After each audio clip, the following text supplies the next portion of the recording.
أعوذ بالله من الشيطان الرجيم.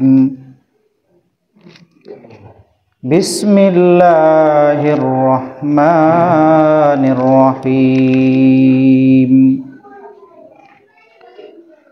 ومن أحسن قولا ممن دعا إلى الله وعمل صالحا وقال إنني من المسلمين. وقال الله تبارك وتعالى: يا أيها الرسول بلغ ما أنزل إليك من ربك وإن لم تفعل فما بلغت رسالته والله يعصمك من الناس. وعن العرباض بن سارية رضي الله تعالى عنه أنه قال: وعظنا رسول الله صلى الله عليه وسلم موعظة بليغة ذرفت منها العيون ووجلت منها القلوب، فقال قائل: يا رسول الله، كأن هذه موعظة مودع، فماذا تعهد إلينا يا رسول الله؟ قال: أوصيكم بتقوى الله عز وجل والسمع والطاعة، وإن تأمر عليكم عبد حبشي وإنه من يعش منكم فسيرى اختلافا كثيرا، فعليكم بسنتي وسنة الخلفاء الراشدين المهديين، تمسكوا عليها وعضوا عليها بالنواجذ، وإياكم ومحدثات الأمور، فإن كل بدعة ضلالة، أو كما قال النبي عليه الصلاة والسلام. এই ছোটরা করো।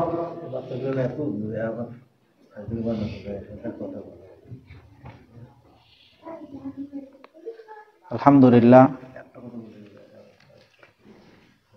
আল্লাহ রাব্বুল আলামিনের দরবারে অশেষ কৃতজ্ঞতা জ্ঞাপন করছি। মহান রব্বুল আলামিন আমাদেরকে তার হুকুম পালন করার জন্য মসজিদে আসার বসার তৌফিক দান করেছেন। এই জন্য সকলে আমরা দিল থেকে শুকরিয়া আদায় করি, আলহামদুলিল্লাহ। সবাই সংক্ষিপ্ত আকারে দরুদ শরীফ পাঠ করি, সাল্লাল্লাহু আলাইহি ওয়াসাল্লাম। আল্লাহ সুবহানাহু ওয়া তাআলা কুরআনুল কারীমের সূরা হামিম সাজদা এখানে ইরশাদ করেন: ওয়ামান আহসানু কাওলাম মিম্মান দাআ ইলাল্লাহ ওয়া আমিলা সালিহা ওয়া ক্বালা ইন্নানি মিনাল মুসলিমিন। ওই ব্যক্তির চেয়ে কথায় কে আর বেশি উত্তম হইতে পারে যে তার কথার মাধ্যমে মানুষকে আল্লাহ তাআলার দিকে আহ্বান করে। ওয়া আমিলা সালিহা, এবং নিজে নেক আমল করে। ওয়া ক্বালা ইন্নানি মিনাল মুসলিমিন, এবং সে নিজেকে মুসলমানদের একজন বলে পরিচয় দেয়। এই ব্যক্তির চেয়ে উত্তম আল্লাহর কাছে আর কেউ নেই। বলেন সুবহানাল্লাহ। তিনটা জিনিস: এক নাম্বার, মানুষকে আল্লাহ তাআলার দিকে আহ্বান করা; দুই নাম্বার, নিজে নেক আমল করা; আর তিন নাম্বার হচ্ছে আল্লাহ সুবহানাহু ওয়া তাআলা এবং রাসূলুল্লাহ সাল্লাল্লাহু আলাইহি ওয়াসাল্লামের মাধ্যমে আমাদের কাছে যে বিষয়গুলোকে পৌঁছিয়ে দিয়েছেন এগুলোকে মেনে নেওয়া। এই তিনটা বিষয় যার মাঝে আছে, আল্লাহ সুবহানাহু ওয়া তাআলার কাছে এমন ব্যক্তির চেয়ে উত্তম দুনিয়াতে আর কেউ নাই।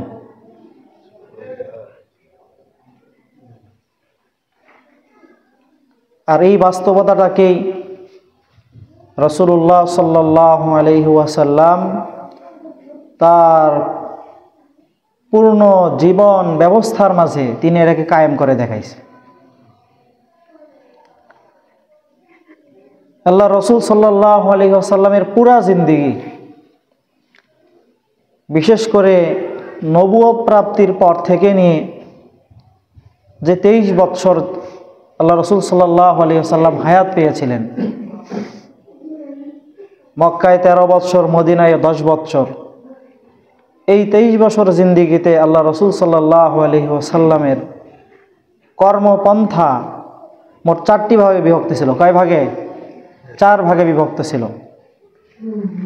এই 4টা বিষয় আল্লাহ সুবহানাহু ওয়া তাআলা সূরাতুল জুমার 2 নম্বর আয়াতে আল্লাহ তাআলা ইরশাদ করেন, হুয়াল্লাযী বা'আসা ফিল উম্মিয়িনা রাসূলাম মিনহুম ইয়াতলু আলাইহিম আয়াতিহি ওয়া ইউযাক্কিহিম ওয়া ইউআল্লিমুহুমুল কিতাবা ওয়াল হিকমা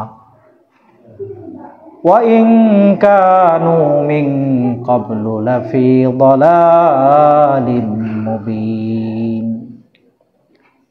আল্লাহ রাসূল সাল্লাল্লাহু আলাইহি ওয়াসাল্লামের পুরা জিন্দেগির তার যে কর্মজীবন ছিল, 1 নাম্বার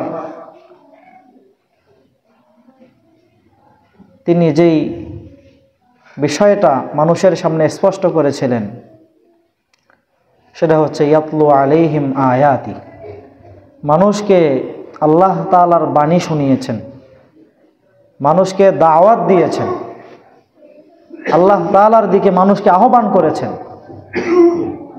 এটা নবুয়ত প্রাপ্তির পর থেকে নিয়ে সারা জিন্দেগি আল্লাহ রসুল যতদিন বেঁচে ছিলেন তার জীবনের একটা অবিচ্ছেদ্য অংশ ছিল দাওয়াত। এর মাধ্যমে তিনি মানুষকে আল্লাহ তাআলার দিকে আহ্বান করেছেন। 2 নাম্বার, আল্লাহ রসুল সাল্লাল্লাহু আলাইহি ওয়াসাল্লামের জীবনের অবিচ্ছেদ্য একটা অংশ ছিল আত্মশুদ্ধি, মানুষকে আত্মার দিক থেকে শোধন করে তার ভিতরে ঈমানের নূর তৈরি করার জন্য তিনি যে মেহনত করেছিলেন সেটা ছিল আত্মশুদ্ধি। 3 নাম্বার, আল্লাহ রসুল সাল্লাল্লাহু আলাইহি ওয়াসাল্লামের জীবনের অবিচ্ছেদ্য অংশ যেটা ছিল সেটা ছিল আল্লাহ তাআলার পক্ষ থেকে পাওয়া এই ঐশী এলেম, এটাকে শিক্ষা দীক্ষার মাধ্যমে পুরা পৃথিবীব্যাপী এটাকে প্রচার করা, প্রসার করা, যার প্রমাণস্বরূপ আল্লাহ রসুল সাল্লাল্লাহু আলাইহি ওয়াসাল্লাম মদিনায় হযরত আরকাম রাদিয়াল্লাহু তাআলা আনহুর বাড়িতে আসহাবুস সুফফা নামক একটি মাদ্রাসা প্রতিষ্ঠা করে দেখাইছে। আর 4র্থ নাম্বার ছিল আল্লাহ রসুল সাল্লাল্লাহু আলাইহি ওয়াসাল্লামের জীবনের অবিচ্ছেদ্য একটা অংশ, সেটা ছিল হিকমা। মুফাসসিরিনে কেরাম বলেছেন যে হিকমত হচ্ছে আল্লাহ রসুল সাল্লাল্লাহু আলাইহি ওয়াসাল্লামের সুন্নাহ। আল্লাহ রসুল সাল্লাল্লাহু আলাইহি ওয়াসাল্লাম তার পুরা জিন্দেগিতে যে আদর্শ তিনি বাস্তবায়ন করেছিলেন এটাই ছিল হিকমত। এই 4 পদ্ধতির বাহিরে আল্লাহ রসুল সাল্লাল্লাহু আলাইহি ওয়াসাল্লামের আর কোনো কর্মজীবন ছিল না। মুহতারাম হাজিরিন, আল্লাহ রসুল সাল্লাল্লাহু আলাইহি ওয়াসাল্লামের প্রথম যে কর্মসূচি ছিল মানুষকে আল্লাহ তাআলার বাণী শোনানো, মানুষকে আল্লাহ তাআলার দিকে আহ্বান করা, এর প্রমাণ কোরআনে কারীমের অন্যান্য আয়াতগুলো থেকেও পাওয়া যায়। আল্লাহ রসুল সাল্লাল্লাহু আলাইহি ওয়াসাল্লাম যখন নবুয়ত প্রাপ্ত হওয়ার পরে বেশ কিছুদিন যাবৎ ইসলামকে তিনি প্রচার করেছিলেন গোপনে গোপনে আল্লাহ তাআলার আদেশেই।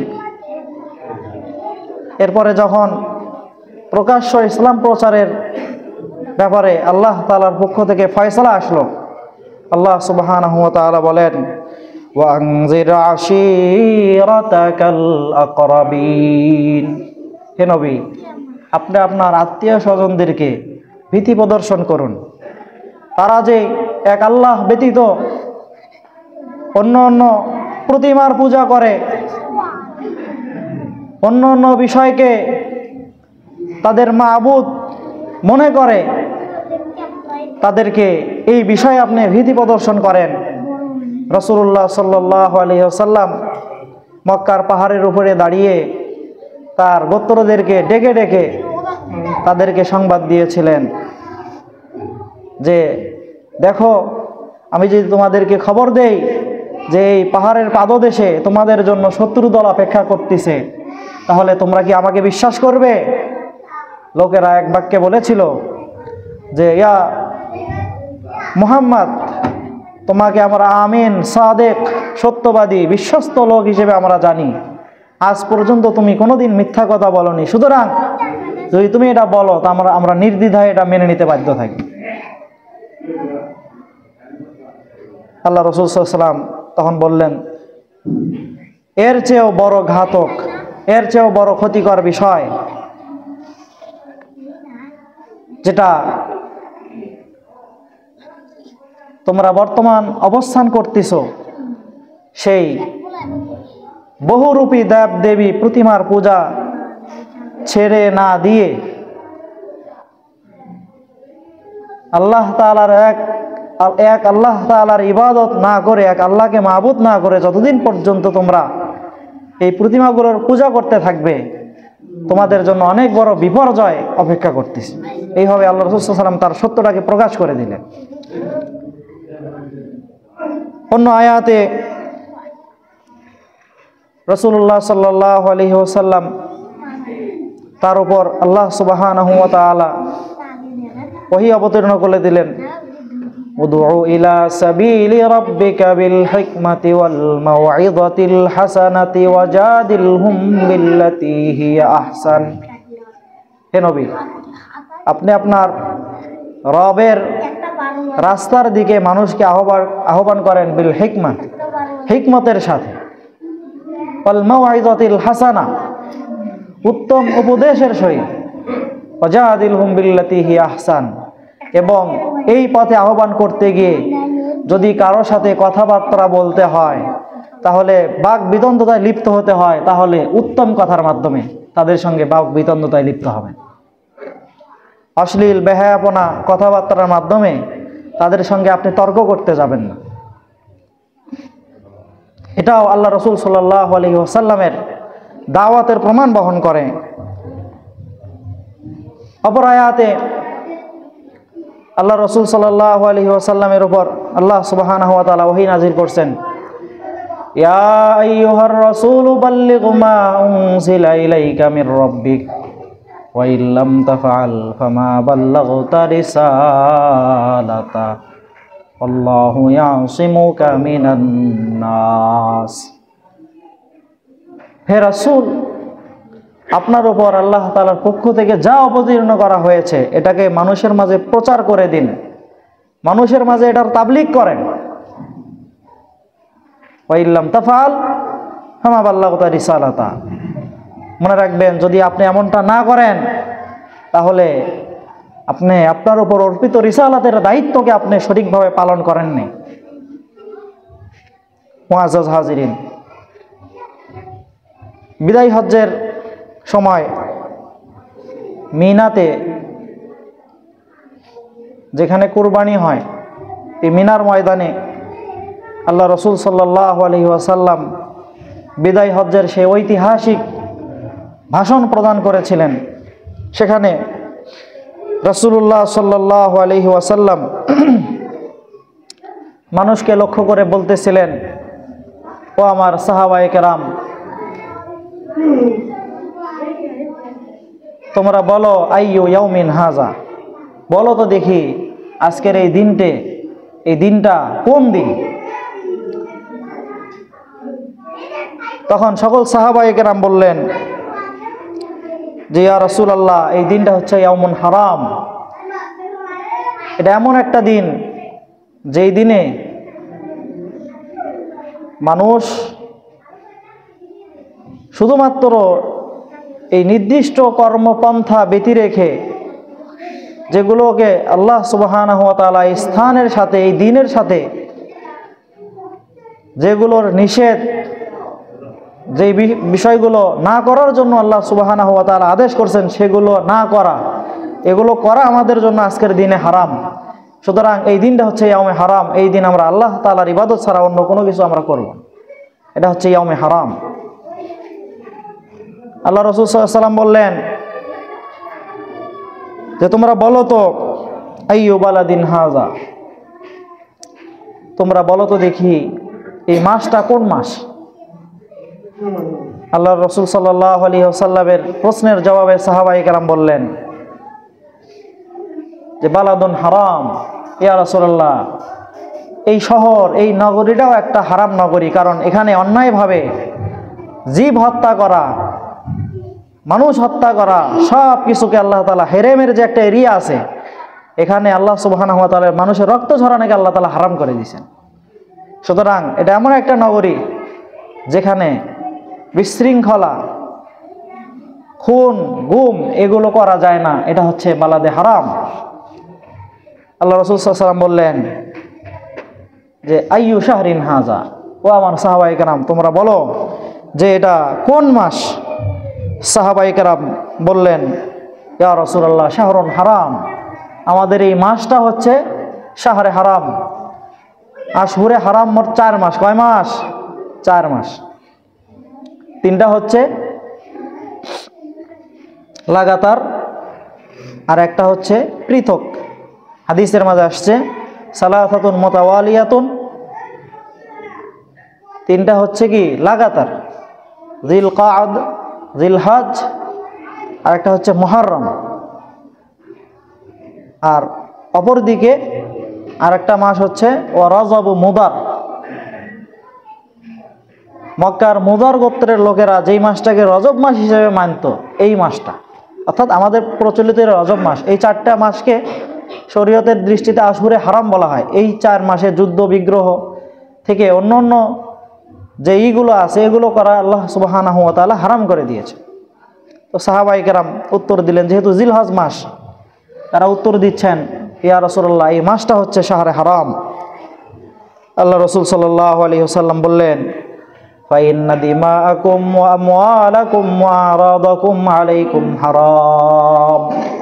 ও আমার সাহাবায়ে কেরাম তোমরা জেনে রাখো, পরস্পর তোমাদের রক্ত, পরস্পরে তোমাদের ধন সম্পদ, পরস্পরে তোমরা একে অপরের সম্মান, এগুলো তোমাদের জন্য হারাম। কেমন হারাম? কাহুরমাতি ইয়াউমিকুম হাযা, যেভাবে আজকের দিনে, যেভাবে আজকের এই দিনে ইয়াউমে আরাফা, মিনাতে আল্লাহ রাসূল সাল্লাল্লাহু আলাইহি ওয়াসাল্লাম যখন কুরবানি করতেছিলেন, যে আজকের এই দিনটাতে যেভাবে মানুষের রক্ত ঝরানো, মানুষের সম্পদকে লুণ্ঠন করা, এমনইভাবে মানুষের সম্মান বিনষ্ট করা যেভাবে আজকের দিনে হারাম, এমন হারাম তোমরা একে অপর মুসলমানের সম্পদ লুণ্ঠন, একে অপর মুসলমানের রক্ত ঝরানো এবং একে অপর মুসলমানের সম্মান নষ্ট করা, এটাও তোমাদের উপর আল্লাহ সুবহানাহু ওয়া তাআলা হারাম করে দিয়েছে। এটা চিরজীবনের জন্য। ফি বালাদিকুম হাযা ফি শাহরিকুম হাযা, যেভাবে এই শহরে, এই মাসে, এই দিনে তোমাদের জন্যকে অন্য সব কিছুকে হারাম করা হয়েছে, তো মুসলমানের রক্ত ঝরানো, মুসলমানের সম্পদকে লুণ্ঠন করা, মুসলমানের সম্মান নষ্ট করাকে হারাম করে দেওয়া হয়েছে। এরপরে আল্লাহ রাসূল সাল্লাল্লাহু আলাইহি ওয়াসাল্লাম এই বাক্যটাকে কয়েকবার তিনি পুনরাবৃত্তি করলেন। তারপর আল্লাহ রাসূল সাল্লাল্লাহু আলাইহি ওয়াসাল্লাম আসমানের দিকে মাথা উত্তোলন করে বললেন আল্লাহুম্মা হাল বাল্লাগতু, আল্লাহুম্মা হাল বাল্লাগতু, ইয়া রাসূল, ইয়া আল্লাহ আমি কি আমার উপর অর্পিত দায়িত্বকে আমি কি পৌঁছিয়ে দিয়েছি? এইভাবে বারবার আল্লাহ তাআলার কাছে ফরিয়াদ করতেছিলেন। ইবনে আব্বাস রাদিয়াল্লাহু আনহু এই হাদিসের রাবি, তিনি বলেন ওই সত্তার কসম যার হাতে আমার জান, তিনি আল্লাহ তাআলার শপথ করে বলেন, এই যে আল্লাহ রাসূল বললেন যে একে অপরের রক্ত, একে অপরের সম্পদ এবং একে অপরের সম্মান বিনষ্ট করা, এগুলোকে হারাম করে দিয়েছেন। এটা আল্লাহ রাসূল সাল্লাল্লাহু আলাইহি ওয়াসাল্লাম তার উম্মতের উপর ওসিয়ত করে গেছেন। ফালিয়ুবাল্লিগিশ শাহিদুল গায়েব, সুতরাং তোমাদের এখানে যারা উপস্থিত আছে তারা যেন অনুপস্থিত ব্যক্তিদের কাছে এই বার্তাকে পৌঁছিয়ে দেয়। এরপরে আল্লাহ রাসূল সাল্লাল্লাহু আলাইহি ওয়াসাল্লাম বলেন, লা তারজিউ বাদি কুফফারান ইয়াজরিবু বা'দুকুম রিকাবা বা'দিন, তোমরা আমার অনুপস্থিতিতে বা আমার পরবর্তীতে একে মুসলমান অপর মুসলমানকে হত্যা করে তোমরা কুফরি করিও। সুতরাং আল্লাহ রাসূল সাল্লাল্লাহু আলাইহি ওয়াসাল্লামের বিদায় হজ্জের এই ভাষণের একটা অংশ যেটা ছিল পুরা উম্মতের সামনে আল্লাহ তাআলার পক্ষ থেকে পাওয়া যে রিসালাত, এই রিসালাতের দায়িত্বকে তিনি দাওয়াতের মাধ্যমে মানুষের মাঝে পৌঁছিয়ে দিয়েছেন। মুহতারাম হাজিরিন, ইমাম বুখারী রহমতুল্লাহ আলাইহির ওস্তাদ ইমাম জুহরি তিনি বলেন যে এখানে তিনটা বিষয়। এক নম্বর বিষয় হচ্ছে আর রিসালাত, যেটা আল্লাহ তাআলার পক্ষ থেকে আসে। দুই নম্বর বিষয় হচ্ছে আল ইবলাগ, পৌঁছিয়ে দেওয়া, যেটা আল্লাহ রাসূল সাল্লাল্লাহু আলাইহি ওয়াসাল্লামের দায়িত্ব। আর তিন নম্বর যে বিষয় সেটা হচ্ছে উম্মতের জন্য, সেটা হচ্ছে মেনে নেওয়া। এই জন্য আল্লাহ তাআলা রিসালাতের দায়িত্ব দিয়ে আল্লাহ রাসূল সাল্লাল্লাহু আলাইহি ওয়াসাল্লামকে পাঠাইছেন, তিনি তার দায়িত্বকে পৌঁছিয়ে দিয়েছেন, আল্লাহ সুবহানাহু ওয়া তাআলা এর পক্ষ সাক্ষ্য দিয়েছেন। এখন আমাদের কাজ হচ্ছে আল্লাহ রাসূল সাল্লাল্লাহু আলাইহি ওয়াসাল্লামের আনিত সেই দ্বীনকে মেনে নিয়ে নিজের জিন্দেগি গঠন করা। তো আল্লাহ রাসূল সাল্লাল্লাহু আলাইহি ওয়াসাল্লামের জীবনের একটা অবিচ্ছেদ্য একটা অংশ ছিল কি? মানুষকে আল্লাহ তাআলার দিকে আহ্বান করা, মানুষকে দাওয়াত দেওয়া। দুই নাম্বার, তিনি মানুষের আত্মশুদ্ধি করেছেন। এই ব্যাপারে হযরত ইরবাজ ইবনে সারিয়া রাদিয়াল্লাহু তাআলা আনহু থেকে হাদিস বর্ণিত, তিনি বলেন যে আল্লাহ রাসূল সাল্লাল্লাহু আলাইহি ওয়াসাল্লাম আমাদেরকে একদিন নসিহত করলেন, ওয়াজ করলেন। কেমন ওয়াজ ছিল? যে জারাফাত মিনহাল উয়ুন, আমাদের চক্ষু বেয়ে বেয়ে পানি পড়তেছিল। আওয়াজিরাত মিনহাল কুলুব, আমাদের অন্তরগুলো ভীত সন্তুষ্ট হয়ে গেছে। তো উনি ওনার অনুভূতি বলতেছিলেন, মনে হয় এটা কোনো ব্যক্তি যখন কোনো ব্যক্তিকে বিদায় জানায়, বিদায় জানানোর সময় তাকে যে অন্তরের গভীর থেকে অনেক মহব্বত, অনেক ব্যাকুলতার সাথে যখন কাউকে বিদায় জানায়, আল্লাহ রাসূল সাল্লাল্লাহু আলাইহি ওয়াসাল্লাম আমাদেরকে যে ওয়াজটা করেছিলেন তার এই ওয়াজের ধরনটা ছিল এমন তিনি আমাদেরকে বিদায় জানাচ্ছেন। তো সেই ওয়াজের মাঝে কি ছিল? আল্লাহ রাসূল সাল্লাল্লাহু আলাইহি ওয়াসাল্লামকে সাহাবায়ে কেরাম জিজ্ঞাসা করলেন, ইয়া রাসূলুল্লাহ, মনে হয় আপনি আমাদেরকে বিদায় জানাচ্ছেন, সুতরাং আপনি আমাদের উপর কি কি অঙ্গীকার দিয়ে যাবেন যেগুলো আমরা পালন করব? আল্লাহ রাসূল সাল্লাল্লাহু আলাইহি ওয়াসাল্লাম বলেন, উসিকুম বিতাকওয়াল্লাহ ওয়াস-সামঈ ওয়াত-তাআ। এক নাম্বার তোমাদের দায়িত্ব হচ্ছে তোমরা আল্লাহ তাআলাকে ভয় করবে। দুই নাম্বার হচ্ছে ওয়াস-সামঈ, তোমরা শুনবে, ওয়াত-তাআ, এরপরে তোমরা অনুগত করবে। ওয়া ইন তা'আম্মারু আলাইকুম আবদুন হাবশিয়ুন, যদিও তোমাদের কোনো দলনেতা নিযুক্ত করা হয়, হাবশি কালো নিগ্রো একটা গোলামকে, দাসকে তোমাদের দলপতি নিযুক্ত করা হয়, তারপরেও তোমাদের জন্য তার কথা শ্রবণ করা এবং তাকে মানা, এটা সম্পূর্ণরূপে তোমাদের উপর ফরজ, এটা তোমাদের জন্য ওয়াজিব। আল্লাহ রাসূল সাল্লাল্লাহু আলাইহি ওয়াসাল্লাম বলে দিন, ওয়া ইন্নাহু মান ইয়াইশ মিনকুম ফাসায়ারা ইখতিলাফান কাসীরা। আর এটাও জেনে রাখো যে আমার অনুপস্থিতিতে, আমার পরবর্তীতে তোমরা অনেক ইখতিলাফ দেখতে পাইবে, অনেক মতানৈক্য দেখতে পাইবে। ফাআলাইকুম বিসুন্নতি ওয়া সুন্নাতিল খুলাফায়ে রাশিদিন আল মাহদিয়িন, ওই সময় তোমাদের দায়িত্ব হবে আমার সুন্নত এবং আমার হেদায়েতপ্রাপ্ত খুলাফায়ে রাশিদিনের সুন্নতকে তোমরা অনুসরণ করবে। তামাসসাকু আলাইহা ওয়া আদু আলাইহা বিন নওয়াজিস, তোমরা সেগুলোকে আঁকড়ে ধরবে যেভাবে মানুষ মাড়ির দাঁত দিয়ে কোনো বিষয়কে শক্ত করে আঁকড়ে ধরে। ওয়া ইয়াকুম ওয়া মুহদাসাতিল উমুর, তোমরা শরীয়তের মাঝে নতুন আবিষ্কার থেকে তোমরা নিজেদেরকে বাঁচায় রাখবে, কারণ প্রত্যেকটা বিদআত এটা ভ্রষ্টতার দিকে মানুষকে নিয়ে যায়। মুহতারাম হাজিরিন, এই হাদিসের মাঝে আল্লাহ রাসূল সাল্লাল্লাহু আলাইহি ওয়াসাল্লাম আত্মশুদ্ধির ব্যাপারে সবচাইতে বড় মেসেজ যেটা দিয়েছেন সেটা হচ্ছে যে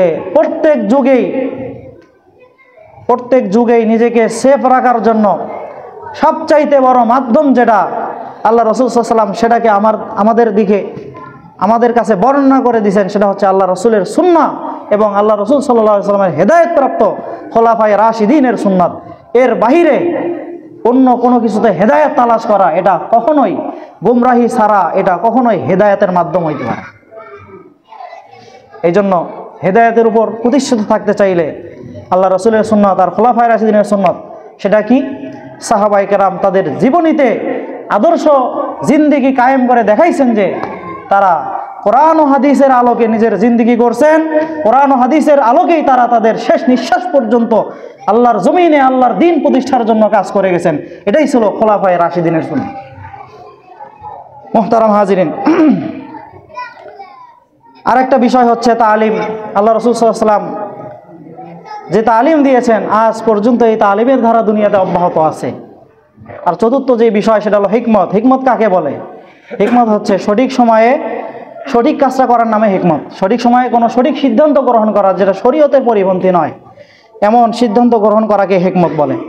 আল্লাহ রাসূল সাল্লাল্লাহু আলাইহি ওয়াসাল্লামের পুরা জিন্দেগি ছিল একটা হিকমতের একটা ভান্ডার। আল্লাহ রাসূল সাল্লাল্লাহু আলাইহি ওয়াসাল্লাম নবুয়ত প্রাপ্ত হয়েছেন সে গারে সোয়ারের হেরা গুহার মধ্যে। তার উপর ওহী আসছে, ইকরা বিসমি রাব্বিকাল্লাযী খালাক, পড়ো তোমার প্রভুর নামে যিনি তোমাকে সৃষ্টি করেছেন। এই আয়াতগুলো যখন নাজিল হওয়ার পরে আল্লাহ রাসূল সাল্লাল্লাহু আলাইহি ওয়াসাল্লাম দীর্ঘ 3 বছর পর্যন্ত ইসলামের দাওয়াতকে লুকিয়ে লুকিয়ে মানুষের দ্বারে দ্বারে দিছেন। এটা ছিল আল্লাহ রাসূলের একটা হিকমত। কারণ শুরুতেই যদি এটা প্রকাশ হইতো, জনমত তৈরি না হইতো, তাহলে কখনোই আল্লাহ রাসূল সাল্লাল্লাহু আলাইহি ওয়াসাল্লামের জন্য টিকে থাকা মক্কা নগরীতে সহজ হইতো না। তো প্রথমে 3 বছর তিনি লুকিয়ে লুকিয়ে ইসলামের দাওয়াত দিয়েছেন, এটা একটা হিকমত। এরপরে 3 বছর পরে মোক্ষম সময় বুঝে আল্লাহ সুবহানাহু ওয়া তাআলার আদেশে মানুষের মাঝে প্রকাশ্য ইসলামের দাওয়াত দিয়েছেন, এটা একটা হিকমত। আল্লাহ রাসূল সাল্লাল্লাহু আলাইহি ওয়াসাল্লাম সময়ের ব্যবধানে মদিনার হিজরতকে নিজের জীবনের একটা অংশ বানায় নিছেন, এটা একটা হিকমত।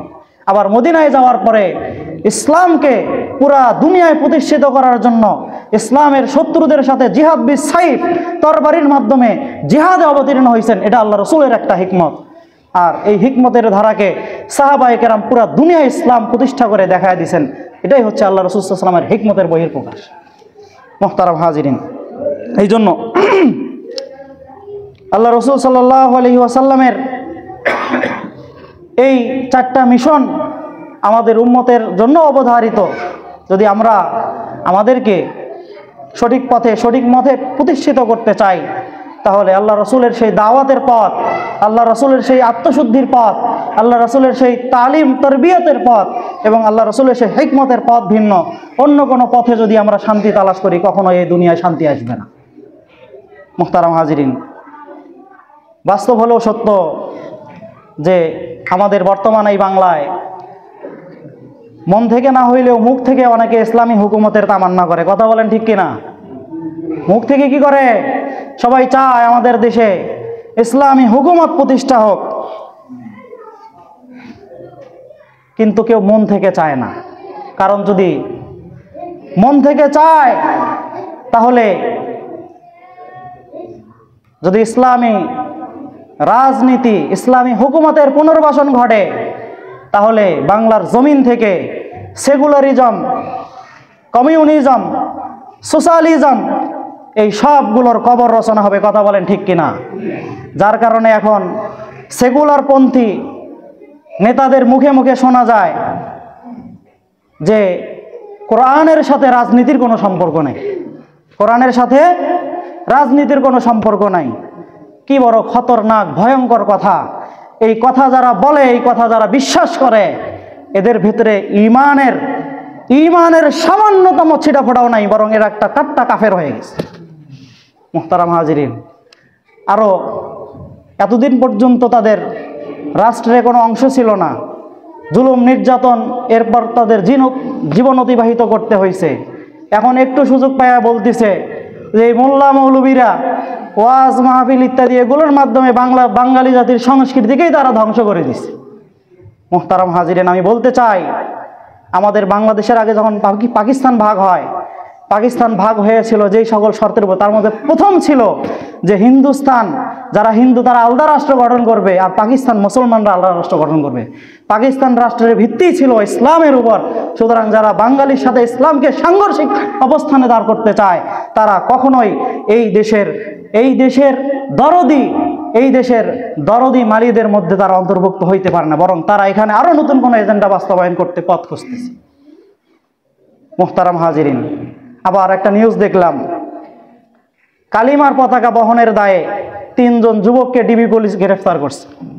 এখন কথা হলো, 90% মুসলমানের দেশে যুবকেরা যদি কালিমার পতাকা বহন না করে, তাহলে কিসের পতাকা বহন করবে? যারা কালিমার পতাকা ভিন্ন অন্য কোনো পতাকা মুসলমান যুবকের হাতে দেখতে চায়, তাদের পরিণতি তাদের আগের কাছ থেকে তারা যেন দেখে নেয়, তাহলে তাদের উচিত শিক্ষা হবে ইনশাআল্লাহ।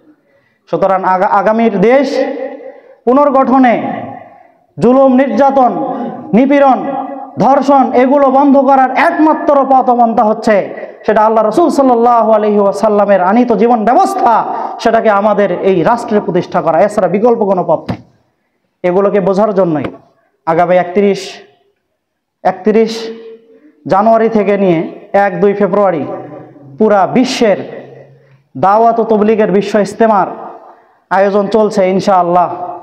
আমরা সকলেই আমাদের অবস্থান থেকে এই দিনকে জানার জন্য, আল্লাহ রসুলের এই মিশনগুলোকে বোঝার জন্য দাওয়াত ও তবলিগের মাঝে আমরা সময় দেব ইনশাআল্লাহ। যাদের সুযোগ হয় আমরা এই ইজতেমায় আলমী শুরার অধীনে এখানে অংশগ্রহণ করে ইনশাআল্লাহ আমরা হেদায়েতের নূর যেন আল্লাহ সুবহানাহু ওয়া তাআলা আমাদের ভেতরে ঢেলে দেয়, সেই অনুযায়ী যেন আমরা আমাদের জীবন গঠন করতে পারি। এই আহ্বান রেখে আমি আমার কথা শেষ করছি। আসসালামু আলাইকুম ওয়া রাহমাতুল্লাহি ওয়া বারাকাতুহু।